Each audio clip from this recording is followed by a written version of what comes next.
Sabe, a gente ouve muito hoje em dia sobre os benefícios da fé e o conforto que ela traz.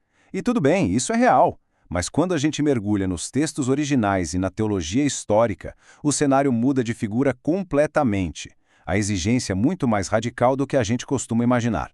Vamos entender hoje o que realmente custa seguir a Cristo, mergulhando nessa ideia poderosa da substituição de afetos. E para começar já quebrando as nossas expectativas, ouça esse texto do Evangelho de Lucas. É um choque, né? Jesus diz que para segui-lo você precisa aborrecer seu pai, sua mãe, sua família e até a sua própria vida. De cara, isso causa um curto-circuito na nossa cabeça. Como assim? Uma mensagem que fala tanto de amor, de repente, pede para a gente aborrecer ou até odiar a própria família? Essa fala dura levanta uma daquelas perguntas que não dá para ignorar. Afinal, a fé que a gente vive é só um convite para uma vida mais conveniente?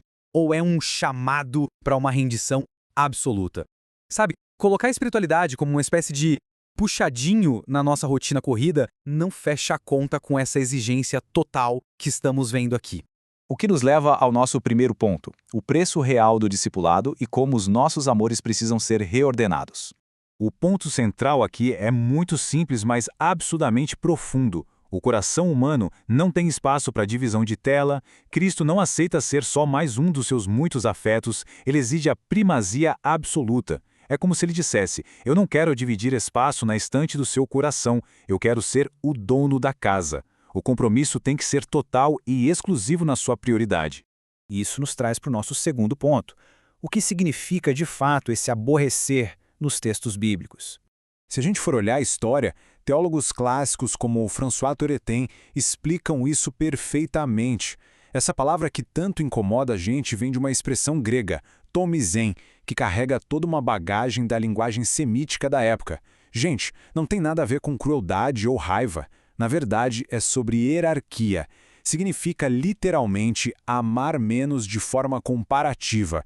É garantir que a devoção suprema da sua vida seja exclusiva de Deus.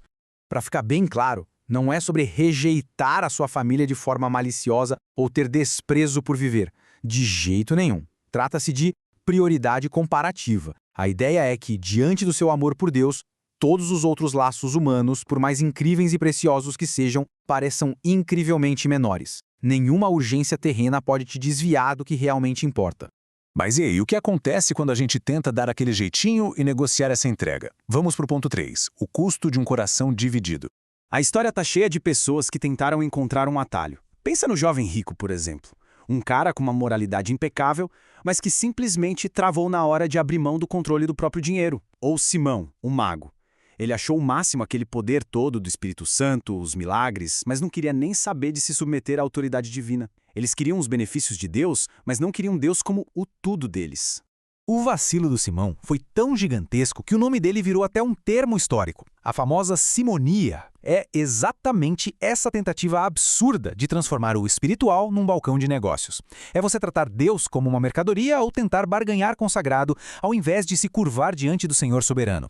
Essa religião comercializada é, literalmente, o oposto de ser um discípulo de verdade. E isso nos joga direto no nosso quarto ponto, que é crucial: a diferença entre adicionar e substituir.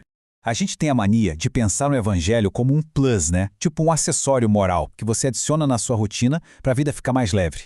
Mas não é nada disso. A fé verdadeira não é uma adição, ela funciona por substituição completa. O evangelho tem que tirar do trono do seu coração aquilo que governava você antes e sentar no lugar. É mudar por completo a base do porquê você acorda e vive todos os dias. O apóstolo Paulo entendeu essa troca de uma forma brilhante. Sabe aquele currículo impecável, o status, todo o poder que ele tinha na sociedade? Ele olhou para aquilo tudo e declarou que era puro lixo. E ele usou uma palavra grega bem forte, visceral para isso. Skíbala, que significa refúgio, esterco mesmo. Perto da superioridade infinita de conhecer a Cristo, todo o resto perdeu completamente valor para ele. E por que algumas pessoas conseguem chegar nesse nível de entrega e outras não? Vamos para o ponto 5, a soberania de Deus. No fundo, tudo depende da imagem que você tem de Deus. Se ele é só um ajudante cósmico para fazer os seus projetos darem certo, a sua entrega vai ser sempre sob medida. Você vai segui-lo até a página 2, até onde não te custar caro. Mas, se você enxergar Deus como o Senhor soberano de fato, como o bem supremo do universo, aí o jogo vira. Abrir mão do controle deixa de ser um peso insuportável e se torna a atitude mais óbvia e racional que existe. O que nos leva ao nosso sexto e último ponto da estrutura de hoje, a substituição de afetos, a verdadeira psicologia por trás de tudo isso. É aqui que a gente entende como o desapego acontece de verdade. Gente, ninguém larga tudo só no grito ou na base da força de vontade e disciplina rígida. A gente não funciona assim. A regra de ouro da alma é esta: um amor maior sempre vai expulsar um amor menor. Você só solta as amarras daquilo que te prende quando o seu coração esbarra com algo que é infinitamente mais fascinante. Então, na prática, como a gente vive isso, os passos são muito claros. Primeiro, a gente precisa de honestidade para examinar o que realmente governa nossas decisões. Segundo, é necessário reavaliar a nossa visão sobre a grandeza de Deus. Se está muito difícil renunciar a algo, o problema não é falta de força de vontade, é porque a sua visão de Deus está pequena. E terceiro, cultive contemplar ativamente essa grandeza. Tem uma frase que resume esse processo de uma forma magistral. Quanto mais o vemos, menos o mundo nos prende. O desapego nasce da revelação, não da pressão. É exatamente isso. Quando os nossos olhos finalmente se abrem para a glória de quem Deus é, aquelas coisas menores que nos escravizavam simplesmente perdem a força.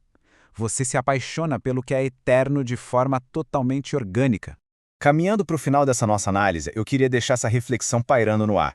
Quando a gente tira as máscaras, o moralismo e a religiosidade de domingo, o que é que governa de verdade o centro do seu coração?